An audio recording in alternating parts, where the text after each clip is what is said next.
السلام علیکم دوستو، میں آپ کا ہوسٹ محمد ریاض حاضر ہوں آپ کی خدمت میں نئی معلومات کے ساتھ۔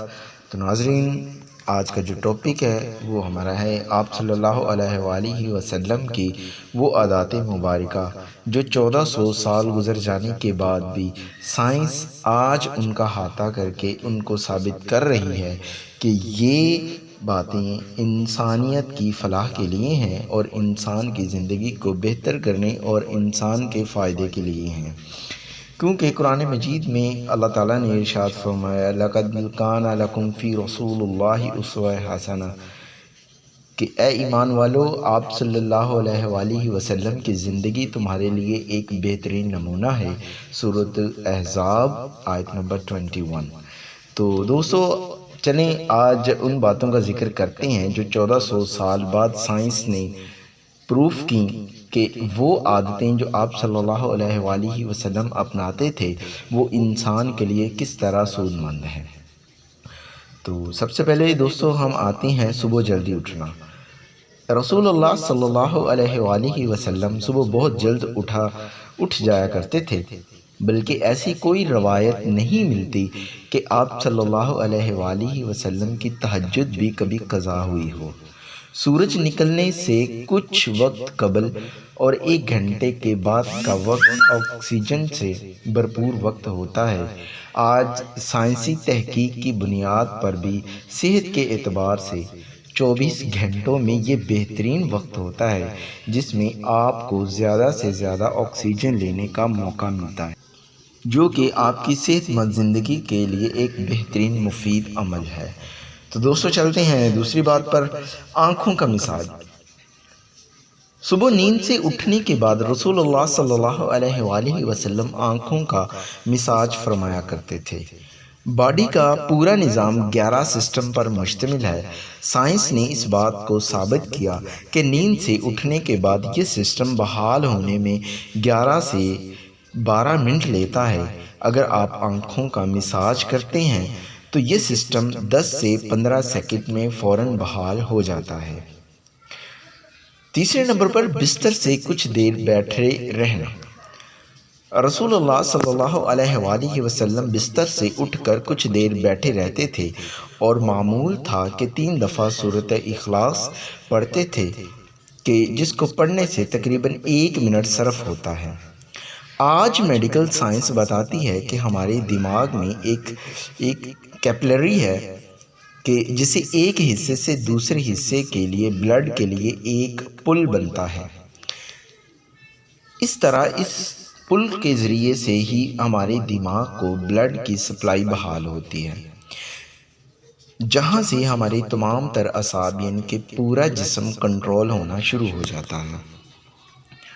اگر کوئی شخص صبح بیدار ہونے پر اچانک اٹھ کر چل دے جبکہ ابھی برین میں بلڈ کی سپلائی بحال نہیں ہوئی ہو تو اس شخص کو یہاں برین ہیمریج ہو سکتا ہے یا وہ برین کے کسی دوسرے پیچیدہ مسائل کا شکار ہو سکتا ہے، جس میں اچانک جسم کے کئی حصوں کا مفلوج ہونا، فالج ہونا شامل ہے۔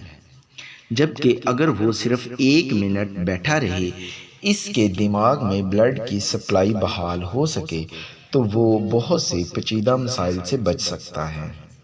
یہ باقاعدہ ایک سائنس ہے اور اس ایک حدیث مبارکہ کے پیچھے بہت سے پروفیسرز، ڈاکٹرز کی ریسرچ شامل ہے، کہ جس میں غیر مسلم ریسرچرز نے بھی اتفاق کیا ہے۔ ہمیں محمد صلی اللہ علیہ وآلہ وسلم کی اس سنت کے مطابق صبح اٹھنے کے بعد بیڈ پر کچھ دیر بیٹھے رہنا چاہیے۔ اس کا فائدہ یہ ہے کہ دماغ پوری طرح سے ایکٹیو ہو کر ہمارے جسم کی بھرپور رہنمائی کے قابل ہو جاتا ہے۔ یہ سنت مبارکہ جہاں بہت بڑا اجر و ثواب ہے، وہاں صحت کا بہت بڑا راز ہے۔ چوتھے نمبر پر قیلولہ کرنا۔ آپ صلی اللہ علیہ وآلہ وسلم کی عادت مبارکہ تھی کہ دوپہر کے کھانے کے 1 گھڑی کے لیے 20 سے 25 منٹ آپ لیٹ جایا کرتے تھے۔ اس کا فائدہ یہ ہے کہ تقریباً 68% افراد جب وہ لنچ کرتے ہیں تو ان کا معدہ تھوڑی مقدار میں الکحل پیدا کرتا ہے۔ ایسے میں اگر انسان چل پھر رہا ہو تو چکرا کر گر سکتا ہے۔ اس پر خمار کی سی کیفیت طاری ہو سکتی ہے۔ یہی سبب ہے کہ آپ صلی اللہ علیہ وآلہ وسلم ہمیشہ دوپہر کے کھانے کے بعد تھوڑا سا ریسٹ فرما لیتے۔ اگر ہم کچھ دیر لیٹ جائیں تو الکحل سے پیدا ہونے والے خمار کا ذہن پر زیادہ دباؤ نہیں آئے گا اور وہ باڈی فنکشنز کے لیے زیادہ فعال رہے گا۔ ہم کسی بھی طرح کے حادثے سے بچ سکتے ہیں۔ اس کے علاوہ بھی اس سنت مبارکہ پر عمل نہ کرنے کی صورت میں بہت سے صحت کے مسائل کا خدشہ رہتا ہے۔ چونکہ یہ بات آج تحقیقات سے ثابت شدہ ہے، اس لیے دنیا بھر کے ممالک میں بیشتر 1 سے 2 یا 3 بجے تک دوپہر کا وقفہ کیا جاتا ہے تاکہ لوگ لنچ کے بعد کچھ کیلولا کر سکیں۔ آج پورا یورپ رسول اللہ صلی اللہ علیہ وآلہ وسلم کی سنت کو عملاً اپنائے ہوئے ہے اور پورے یورپ میں دوپہر 1 سے 3 بجے تک کا وقفہ ہوتا ہے۔ انہوں نے سنت رسول اللہ صلی اللہ علیہ وآلہ وسلم پر ریسرچ کی، اپنایا اور ہم سے کہیں بہتر صحت کا معیار رکھتے ہیں۔ 5ویں نمبر پر ناظرین آتے ہیں کھانے سے پہلے پھل نوش فرمانا۔